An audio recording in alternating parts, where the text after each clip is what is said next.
this is the working memory theory, but it's still a theory. We don't know exactly how and why it works. We just know that it does. It decreases the tension and it makes room for new emotions, new ideas that are related to the event.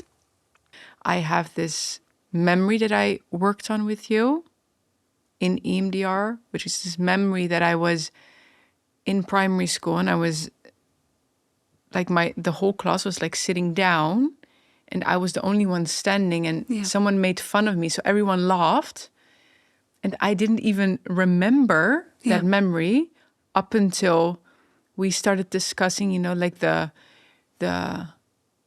insecurity, like where does it come from? Yeah. And then this memory came to the surface while we were discussing it. And then we ended up treating it through EMDR. Yeah. And your mind is protecting you, which makes a lot of sense. And it doesn't want to feel the anger or the sadness or the shame or the anxiety, the fear that comes along with it, which is survival. Hi guys, this is Annie. Welcome to Annie's Alchemia, the podcast. We are here in this soft learning space together to explore the importance of feeling. In each episode, I sit down with an inspiring guest to talk about alchemy. I started to feel so much better when I started to feel more. My wish is that you as a listener will feel inspired to feel more deeply, because that, to me, is alchemy.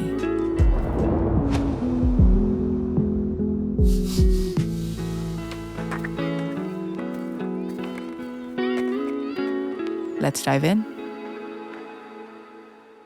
Dear Saar, welcome. Thank you. You are the second guest today for Annie's Alchemia, the podcast. Mm-hmm. And before we dive in, I had already set the intention for myself that what I would love for every episode, like in what way I would like to begin this series every episode, is either to like have this moment of intention setting together with my guest as well as with the listener, or like a brief meditation. And I have just recorded the first episode with this guest and he guided me through a meditation. And I started off that first recording and I was so anxious and nervous. And honestly, it gave me so much because it was this brief moment of just landing here on the couch. But also, if I think about me listening to an episode, if I am more in tune, more present, more grounded, listening to an episode, for example, like walking in nature, I receive the message from the episode better. So if you're okay with it, because I've just experienced like what magic it can do, I'm going to briefly guide you and the listener to a very brief meditation prior to us diving into the conversation. Yeah. Okay, so right. I want to invite you to close your eyes. And I want you to land here with me on the couch. And I want to invite you to feel your bum on the sofa, your back against the sofa, the pillow, your feet on the ground. And I want to invite you to become aware of both of your legs, both of your arms, and then of your heartbeat in your chest.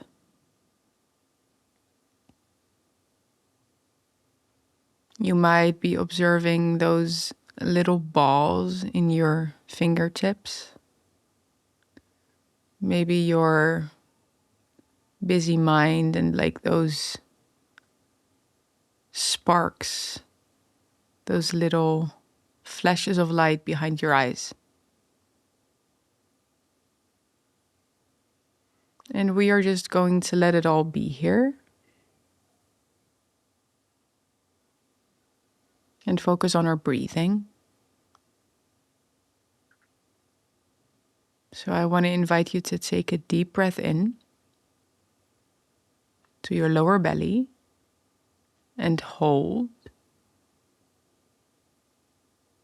And then slowly breathe out through your mouth. And try and make your exhale a little bit longer than your inhale.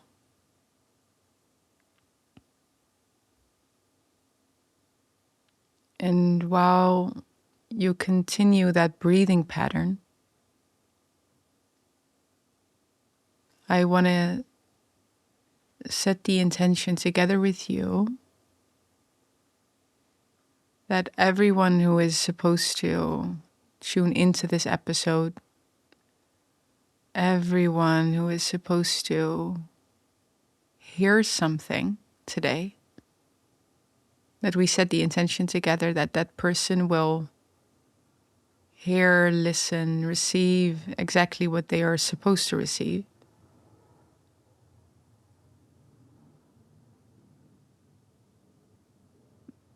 In the right timing for them.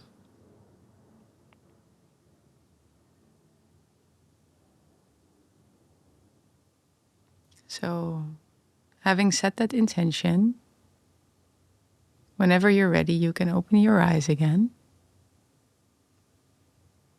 And you're here on the sofa with Annie. I'm here on the sofa with Annie. Thank you. Welcome, Saar. Thank you. I have invited you to the podcast because when I think about the word alchemy, I think about you. You are my EMDR therapist. Yeah, that's true. We have been working together for how long? Ooh, I think that's a good question. Like at least a year. Yeah. Maybe a bit longer. Yeah. I think we have been, like off and on doing some sessions. Yeah. We are doing EMDR online, but I want to ask you, if a listener has no clue what EMDR is, can you try and explain it? Of course, yes. EMDR stands for eye movement, desensitization, and reprocessing. And that's a very technical term, but EMDR is a way of processing trauma. And it's a therapy technique, a psychological therapy technique that we use to desensitize experiences that can be traumatic and reprocess the memory so that it will create you can create new perceptions on it, new feelings related to it, and that you experience a bit more distance to the memory or to the traumatic event. Because is it like taking the pressure off of the moment? Yeah, it is. It's a way of releasing tension that's related to it.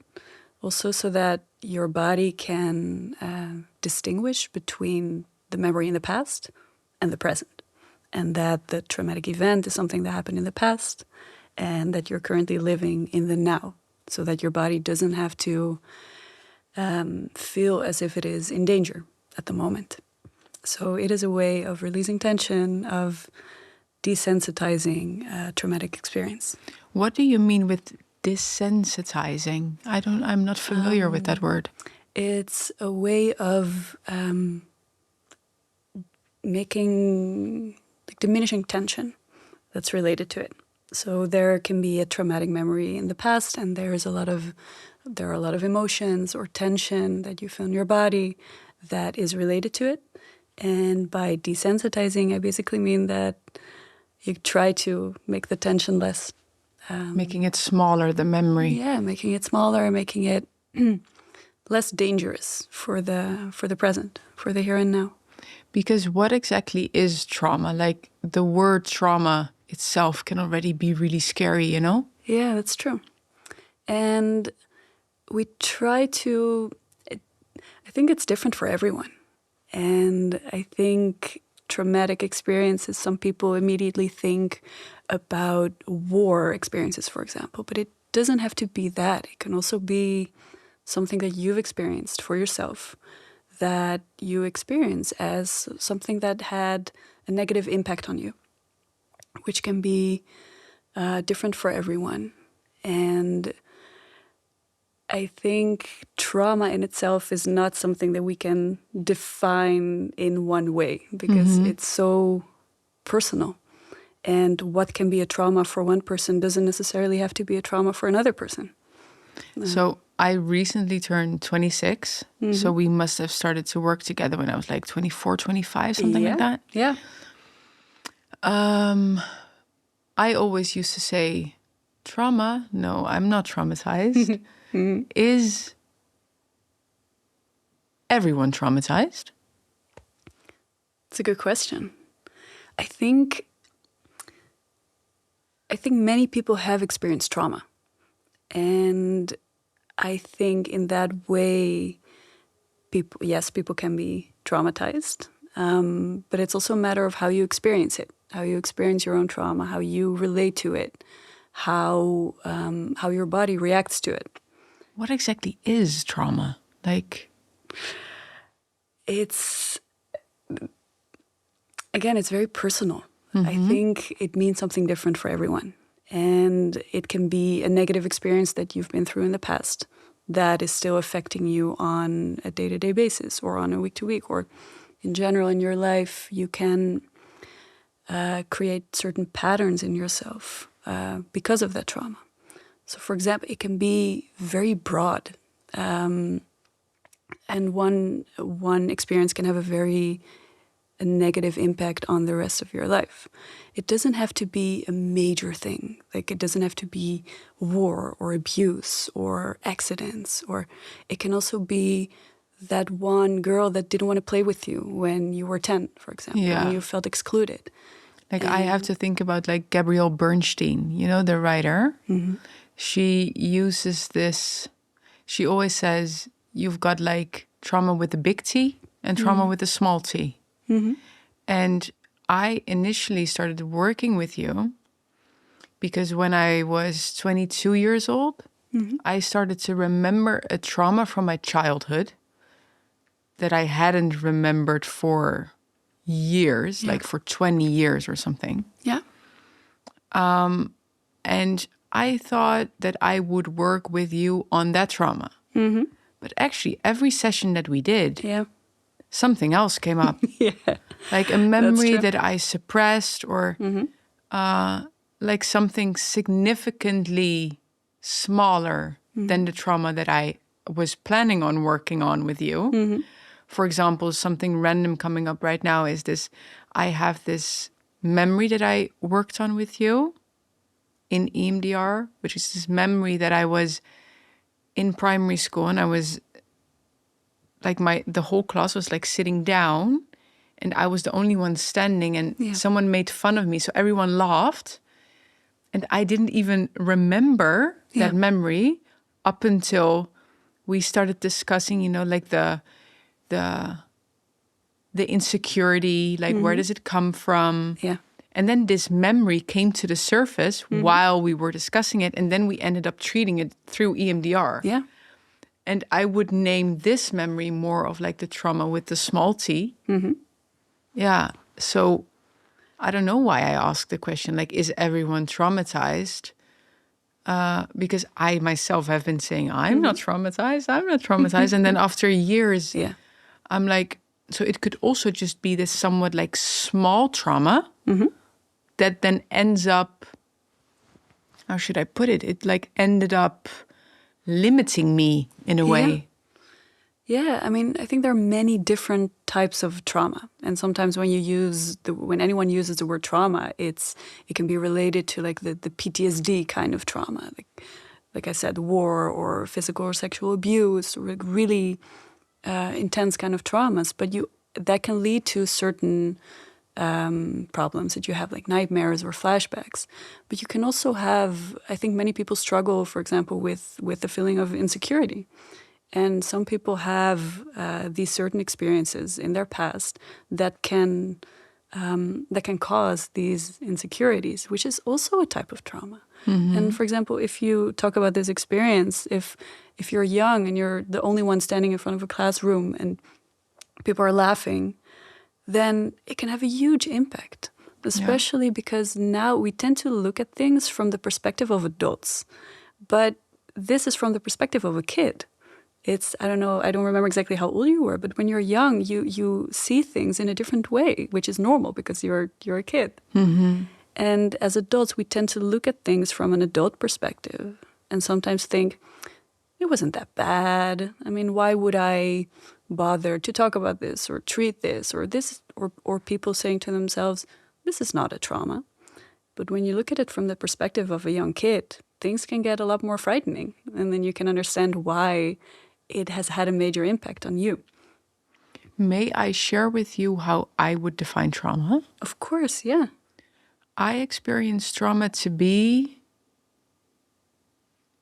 energy or an emotion that at the time I was not able to feel. Mm-hmm. Yeah. So if I go back to that specific moment, what I experienced was shame, fear, insecurity, but it was too much. So this all happened like subconsciously, but I suppressed it, pushed it away, like tuned out. I didn't recall this moment for years, because I was not ready to look at it. So that's why trauma, it's like an abstract concept. I do get what it is that you're saying, like it manifests itself in different ways for everyone. But when I do EMDR with you and we go back to that moment and we do that little, I call it like the little ball trick, the EMDR, like how I experience it when I do a treatment with you is we do it online. So I look at the screen and I have to follow with my eyes. I have to follow this ball. And while trying to focus on that ball, I have to go back to that moment, right? Yeah. That is what's happening. Yeah. So then what I notice is that my mind wants to keep me away from going back to that memory. Yeah. That's what's happening, right? Maybe it's a good idea to explain a little bit about what we do in an EMDR session, and then I'll elaborate on it. Because I can imagine if you don't know what EMDR is, then it's like, wait, a ball? What's going on? So what we do with EMDR is indeed we go back to the traumatic memory or to the event. And then first, you close your eyes and you really go back to it, which usually brings up the tension as well, and the emotions that are related to it. And then exactly what you do is you open your eyes, and then online we do it with a little ball that's on the screen. But face-to-face, we do it with usually either with a lamp or fingers that go from left to right. And then you follow the finger or the ball with your eyes. And the idea behind it is it? Should I explain it a little bit? Why it's called the working memory theory, and it's EMDR. It maybe sounds a bit strange what we're doing, but it's very well researched. So there's a theory behind it. And the theory behind it is that if you put the traumatic memory in your working memory by looking at it, by talking about it, and at the same time you have something that distracts your working memory, which is following the fingers with your eyes, the working memory is not that big in no one. So there's not enough space to have and the memory with all of the emotion and the tension and following the dot or the finger. And then what happens is there is not enough space for the tension and the emotions. So the memory will be, will go to your long-term memory in a different way without all of the tension and all of the emotions. It's a different way of processing the event. So you're actually processing what you at the time of the event could not yet process. Yeah, you are. Yeah. And you're making new connections in your brain. Is this scientifically proven? Yeah. Yeah, that's the beautiful part of it. It's one of the beautiful parts of it, but it is. It's one of the most, at this moment, one of the most used trauma techniques at least in the Netherlands, but also in the US and Europe and other parts. It's very well researched. And the interesting thing is that this is the working memory theory, but it's still a theory. We don't know exactly how and why it works. We just know that it does. It decreases the tension and it makes room for new emotions, new ideas that are related to the event. And it also creates a way of distancing yourself from the memory so that your body really feels as if this is something that happened in the past. Because often with trauma, the body feels as if it's still happening. And that's also what you just mentioned when we did the EMDR session. It's your mind doesn't want to go there because your mind still sees it as a threat at this moment. And your mind is protecting you, which makes a lot of sense. And it doesn't want to feel the anger or the sadness or the shame or the anxiety, the fear that comes along with it, which is survival. Yeah, like this morning when we did the first recording with the first guest, I was drenched in sweat. Yeah. I was like drenched in sweat, and I was telling myself, like, you want this, you know it's safe. It's inside your own home. Only people you feel comfortable with. But then still, because my body remembers that there have been occasions that I did not feel safe, like speaking in front of people or whatever, it's like my rational mind is like, no, you're safe. But it's like my body carries the memory. Yeah. Because trust me, I was sweating, you know? I believe you. Yeah. And it makes sense. Your body remembers. I mean, there is a beautiful book. It's called The Body Keeps the Score. And just the title says everything. It's the way it is. Your body remembers. Your body keeps the score. And I also think what we shouldn't forget is that emotions are so normal and natural and healthy. And what you're experiencing, like anxiety or fear before going on camera, for example, or doing a podcast, it's also very natural. And I think many people try to push away negative emotions as much as they can. And the thing is that because of that fight, they become a lot bigger. Emotions in itself, they last like 2-3 minutes. But often our minds, they start thinking about it and they make it so much bigger and more difficult to deal with it. And if you just sit with your emotions, which is easier said than done, they will go away. Yeah, because I have to say, like, I was, let's say, roughly 24 when we started working together. Yeah.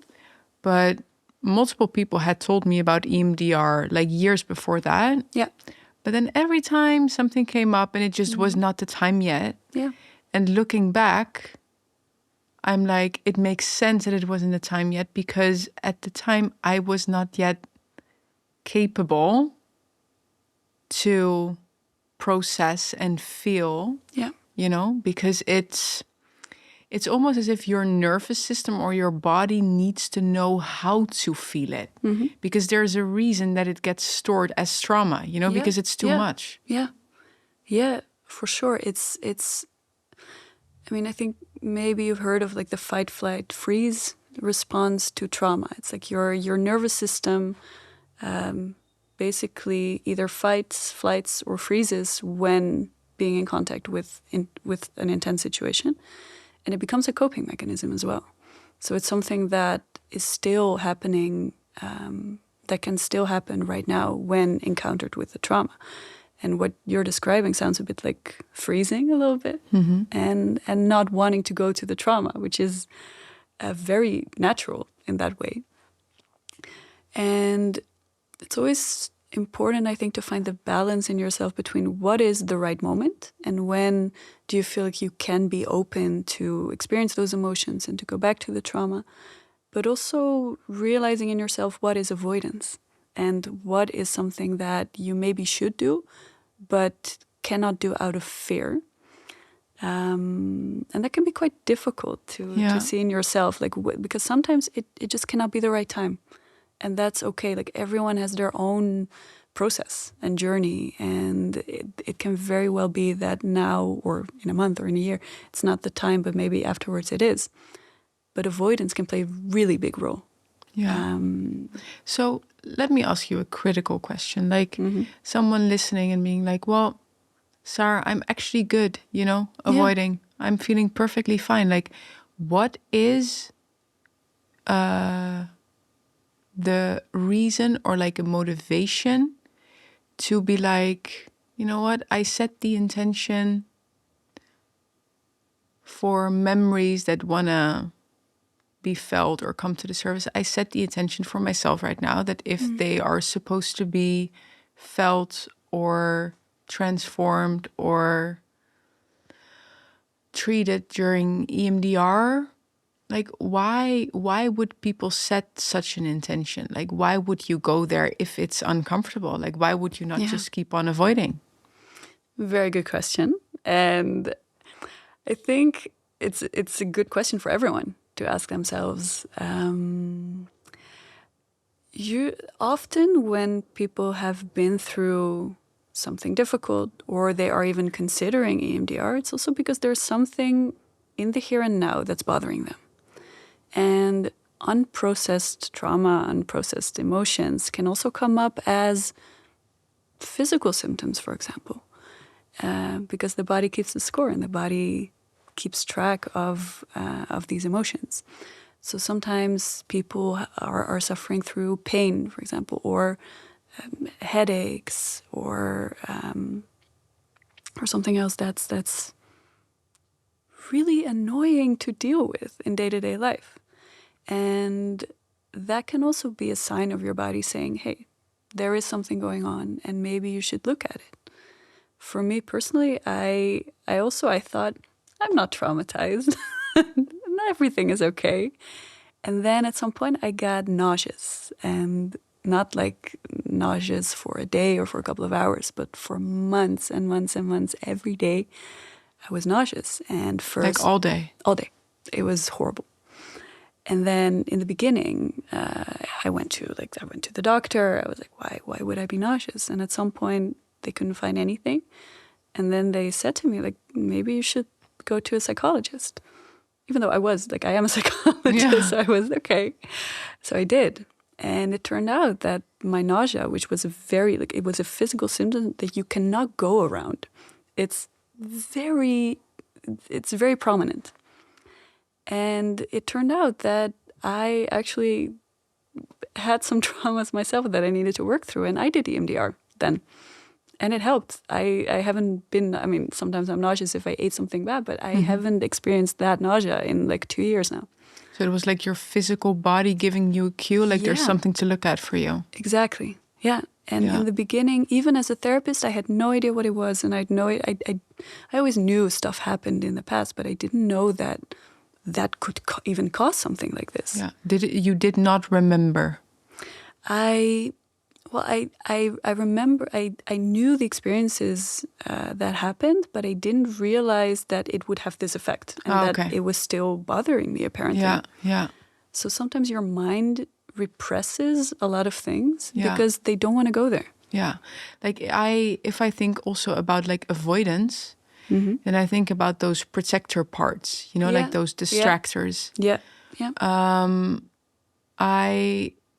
This all happens subconsciously, but right now, and I'm human, like I still sometimes realize after a while, sometimes it takes a couple of hours, sometimes a couple of days, sometimes weeks, sometimes years. Then I'm like, oh, like I've been running away, like I've been distracting myself. But this then happens subconsciously because I'm afraid to feel something. Yeah.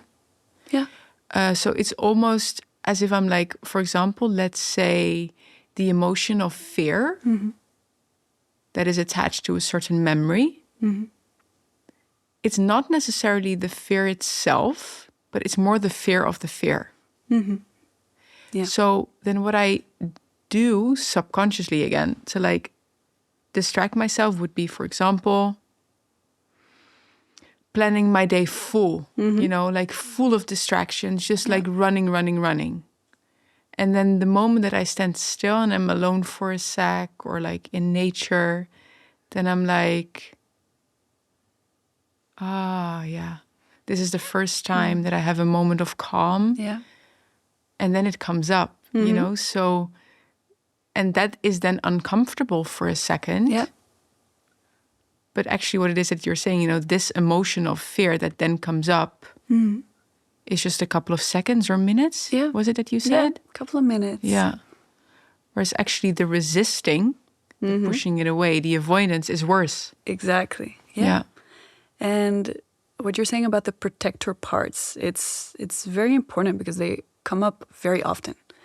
And you're calling it exactly right because it's a protector. And the avoiding is often a way of protecting yourself that you've learned, that you've had to learn when something traumatic was going on. It's like a survival mechanism. Yeah, because for example, if you're a kid and you've been through something horrible and you don't know what to do about it, it makes so much sense that as a kid you suppress it, or you don't feel all of the emotions that come along with it because you have to go to school the next day, or you don't want to cry in class all day because, I don't know, maybe you'll get bullied. So it's a way of going on. It's a way of surviving. And also like shutting off your emotions subconsciously. We also call it dissociation, where you feel like you're not really there.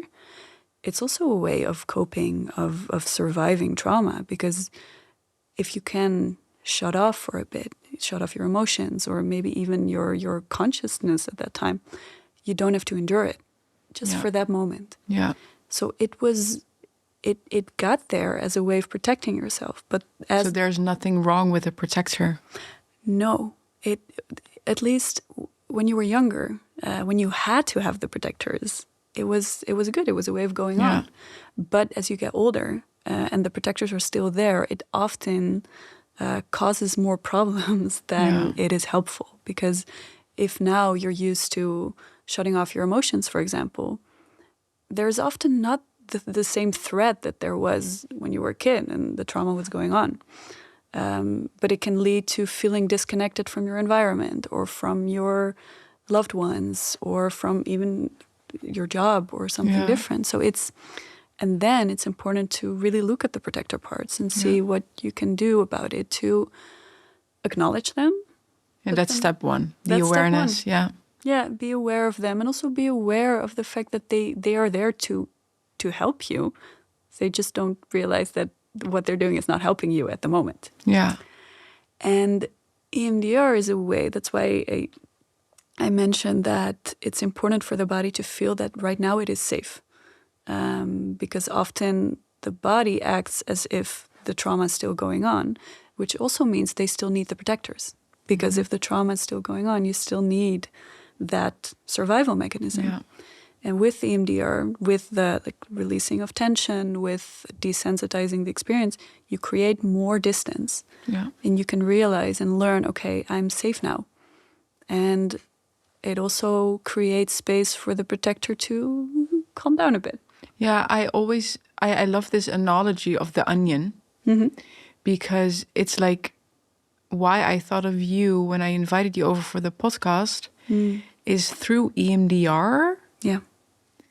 I learned to grow this skill of feeling. Yeah. It's like as a kid, you just, correct me if I'm wrong, but I experienced that as a kid, I had this smaller capacity to feel. When something overwhelming like that would happen, then I just think that I would shut down because my feeling muscle was not that big yet. Yeah. And through EMDR, I started realizing, hold on, like I can feel this now. Like building confidence in feeling certain emotions. And that to me is alchemy. Yeah. Yeah. Wow, that's beautiful. Yeah, that to me is alchemy, that instead of the running away, instead of the avoiding, instead of being in the fear, just like standing still and hold yourself through it for those couple of minutes and seconds. Yeah. But this is a practice. It is. Yeah. Yeah. This is what I mean with this onion, because actually the first layers of the onion were the worst. Yeah. Yeah, it is. And it's not something easy to do. It's really, I mean, we talk about it. I think it's really good that we talk about it. But it's a really tough thing to go back to your traumas and to feel the emotions that are related to it. Yeah. And the onion is also that literally has like protective layers. Yeah. And the thing is that you actually have to do the thing you're most afraid of, which is feeling. Yeah. But it is alchemy, and it's a beautiful way also of getting back to yourself. Yeah, that's the thing. It's again like this paradox, because it feels scary and it feels uncomfortable, and at the same time it feels so empowering. Yeah. Yeah. Because it's like you're the only one who can do it. Like I cannot ask you, Saar, can you please feel this for me? Very true. Then there is no alchemy taking place.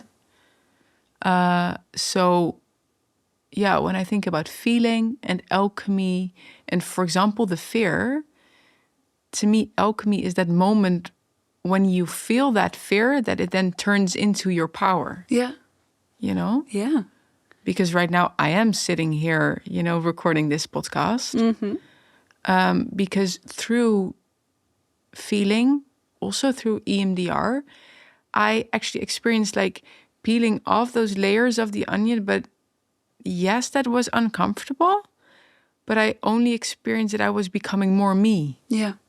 Yeah. Yeah, it's like things holding me back in the here and now are not holding me back anymore, because right now I am sitting here with sweaty armpits, but I'm still doing it, you know? Here. Yeah. And you say it really beautifully, because you get back to yourself. And the thing is, because these emotions are yours. And by suppressing it, even though the protector parts, they think it's helping you, it's also distancing you from yourself and all parts of you. It's creating a distance between your mind and your body, between your emotions and all the other parts of you. And by doing the thing you fear the most, the feeling, and then realizing that you can do it, and then that it actually creates power and positivity, it makes you feel so much stronger. Yeah. And that is a really beautiful way of getting back to yourself more and more, and feeling empowered, feeling connected to yourself. Yeah. So let's say that EMDR is a way to grow your feeling muscle. Like it's one of the ways, right? It's one of the tools. Yeah, for sure. But I'm right now thinking about this listener that's like, okay, well, yeah, could be Saar and Annie that I'm traumatized, but I don't know. Yeah. Like, what could we tell them? Well, I'm not sure if they should ask themselves if they're traumatized, but I think it's good to ask themselves, am I feeling everything that I should be feeling? Is there something holding me back? Yeah, that's a good one, I think. Yeah. Yeah, and also is there something that I'm experiencing in the here and now that I don't really have an explanation for example, like a physical symptom or something that like, why is it there? Yeah. But it can also be that someone's hearing this and think immediately of a memory and then think, no, I don't want to think about that. Sometimes it's something very small or even very big, but I think it's good to be aware and to sit with yourself for a little bit and to experience, hey, what's really going on inside of you? You know what comes up for me right now that I start to remember? There was a point that I was covered in eczema, that my whole face was covered in eczema. Mm-hmm. And I was just like, oh my God, why is my face covered in eczema? Yeah. And when we started working together, the memory attached to that, what came up was that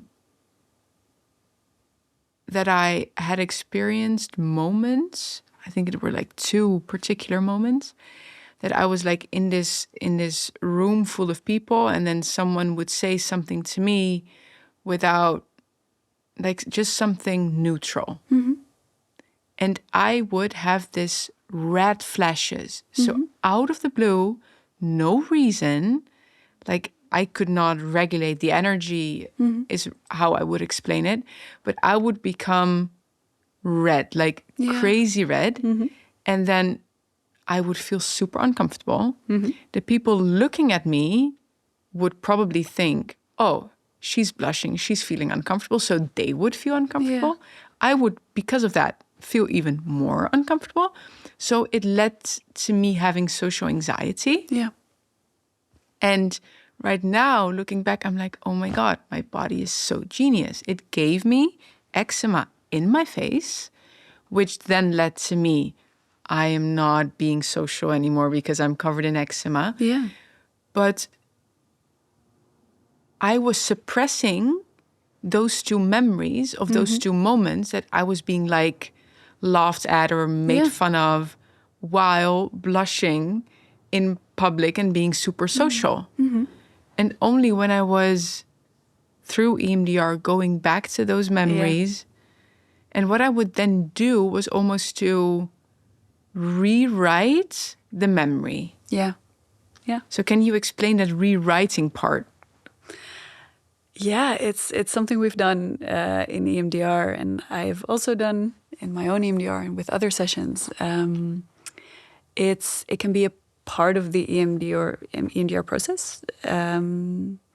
Actually, you're saying it pretty right. It's rewriting the memory. So it's imagining how you would have needed the memory to end instead of the way it actually ended.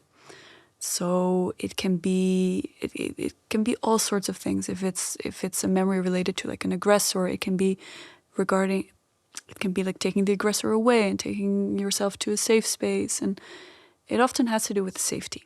And safety can be like literal physical safety, but also emotional safety, giving someone a hug or having a person around that you trust, or often just someone being there for you. Yeah. And in an EMDR session, we rewrite those traumatic memories into something that gives you safety. Yeah. And the beautiful part about the brain is that even though we rationally know that that's not really the way it ended, you do save it, you store it in your memory somewhere. Yeah, I can also not explain what then happens. No. As if that's the way it ended. Yeah. And it can give you a feeling of safety. And in the beginning of our sessions, when I then close my eyes and go back to that memory, I'm like crying. And then at the end of the session, I'm like smiling. Yeah. Like how I would then rewrite that social occasion. Yeah. I would then visualize that I would like hold myself like this. Yeah. Or like hold my own two hands, like that physical safety. Yeah. Yeah. And then I would be like, oh yeah, no, it was not that bad. You know, it would like... Yeah. Yeah. Also right now, sitting here on the sofa, it's like I'm holding my own two hands now. Yeah. Yeah. Covering my belly with like a pillow, you know, this sense of safety. Yeah. I mean, it also creates the feeling of empowerment that we talked about before. If often when we rewrite the memory, we use yourself as an adult, so who you are right now, to come help the younger version of yourself. Yeah, beautiful. Which is a beautiful way of both empowering the child and empowering yourself. And which is also what we want to do in many therapy sessions, is to give you the power to help yourself and to feel stronger and to feel more secure and safe. And it's a beautiful way to do this with EMDR as well. So that you know how to regulate yourself. Yeah. Yeah. Yeah. And to also experience that it's okay to feel all of those emotions, and there is still someone there for you to help you and to guide you. And that person is, I mean, it's yourself. And in the beginning, it's the therapist that helps you guide it. But in the end, it's you. Yeah. It's always yourself. And even like, it's true, like the feeling part, we can only do ourselves. 100%. Yeah. But then what I do experience that also gives this sense of empowerment is when I call my girlfriends that they're like either on the phone or in presence, that they're like holding me whilst crying. Yeah. Because then I'm also the one making the decision to ask for help. Yeah. You know, to be held. It's super empowering, you know, to sit here and then give yourself like the pillow or like hold your hands, but it's also really empowering. And sometimes it's just easier to not have to do it alone. Yeah, for sure. And I feel like in the core of many traumas is that people have to endure it alone, especially for kids. It's really, really anxious, really dangerous as well to have to do everything alone, because kids cannot do everything alone. Yeah. And for there to be someone that you trust and that you feel safe with, whether it's a parent or, like you're saying, a girlfriend or anyone, it's so important. But also to be able to ask for help. Yeah. Which is another thing that I heard what you just said. And like so many people struggle with asking for help or asking for a hug or just calling someone up and saying, hey, I don't feel that well. But we're all human. And I think we all need a little help sometimes, whether it's emotional or practical, or it's very normal and very healthy. And I think also the person on the other end of the phone is just glad that they can help you, and that they can be there for you. But that's also a part of like EMDR therapy, that you get the power to ask for it. And also because if someone, I don't know, is busy or like unintentionally cannot give you what you need at that moment, you will still have yourself. And that you will feel safe with people around you and with yourself. Yeah, that sense of empowerment that I am capable. I am capable to feel it all by myself, but I don't have to. Yeah. That you have that decision. Exactly. Yeah. You can, but you don't have to. You have the choice. Yeah. And that's a really beautiful thing. And it can be really amazing to see yourself grow through a therapy like that. Yeah. Also, like from the therapist perspective, it's really beautiful to see people grow and like basically blossom into themselves. It's not necessarily that they become a different person. They become more themselves. Yeah. And an empowered version of it, which is amazing to see. Yeah. Like that's to me the seed for any alchemia, that sense of empowerment, that magic that can happen when you have the tools to regulate yourself, to feel like that feeling muscle is to me where it's such a great opportunity for growth and transformation. Like I want everyone to feel that. Yeah. That potential. For sure. And it is a challenge to get to the point where you feel like, okay, I'm going to do something about this. And I want to work on the feeling muscle, because it's also kind of scary. Yeah. But what would be a middle ground? So if someone's like listening and then curious or like intrigued, I can imagine someone like not being like, I'm right now gonna go Google EMDR, like find a therapist nearby. Maybe they are. But what would be like a step in case they're like, not sure, maybe I'm not even traumatized, like the in-between phase. What could we offer them as a tool, like a step one after that they like put down this podcast and they're like, step one, what could be? Well, I think, in the beginning we set the intention as well of that people will also get answers to the questions they're looking for. And maybe they already have some answers. Maybe they need to be a bit more patient until the answers will come. But I don't think it's an all or nothing approach. I do think it's good to check in with yourself a little bit more often and to be aware of what's happening.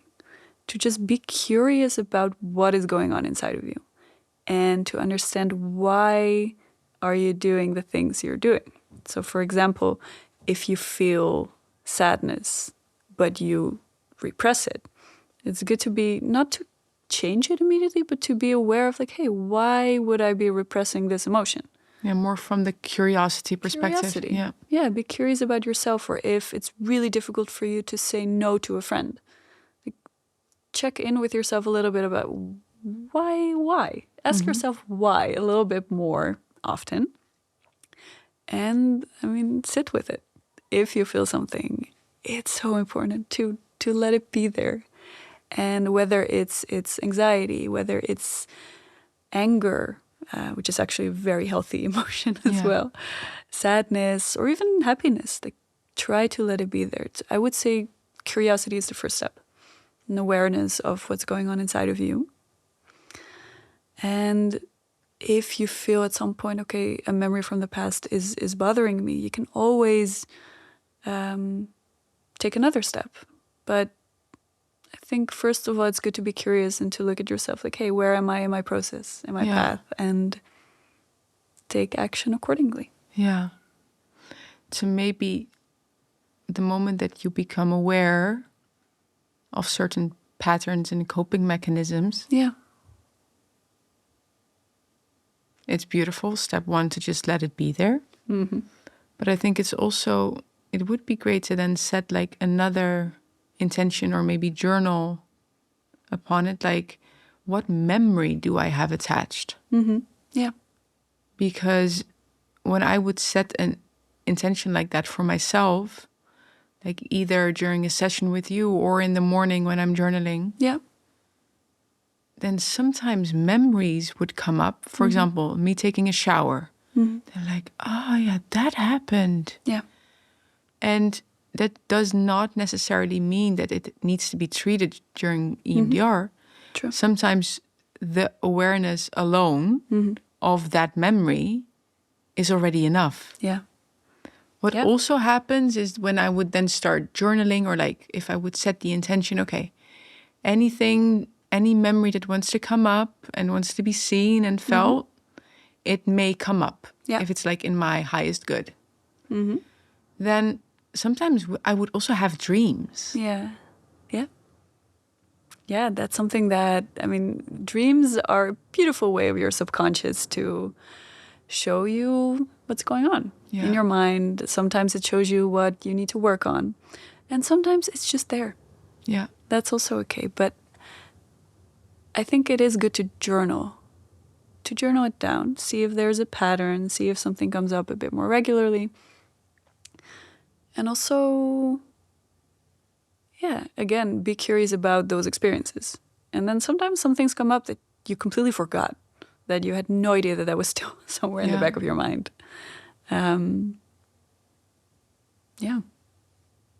That's a good one. Thank you, Saar.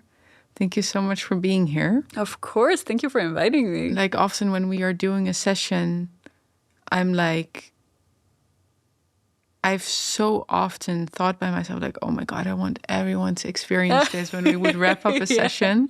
Yes. But also I'm just fascinated by how intelligent not only the body, but the mind, the brain, how intelligent everything just works. Like this perfect machine. Yeah. Like the science behind it. But then also what I love about it is that it can only be felt what it is that we do. You know, like in the end, it comes down to feeling. Yeah. And this is not something we can really explain. It's like what you said in the beginning, like we know it works. Yeah.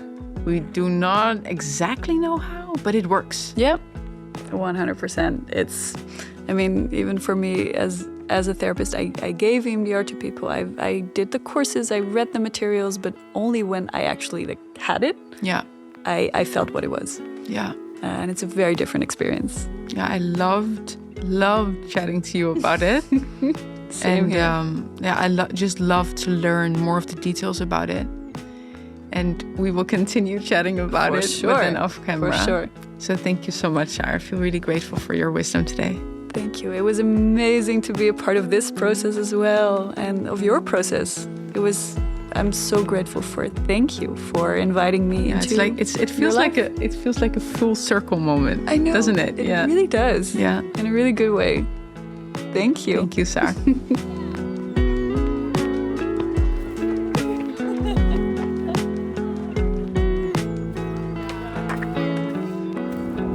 Let's connect with ourselves and with each other.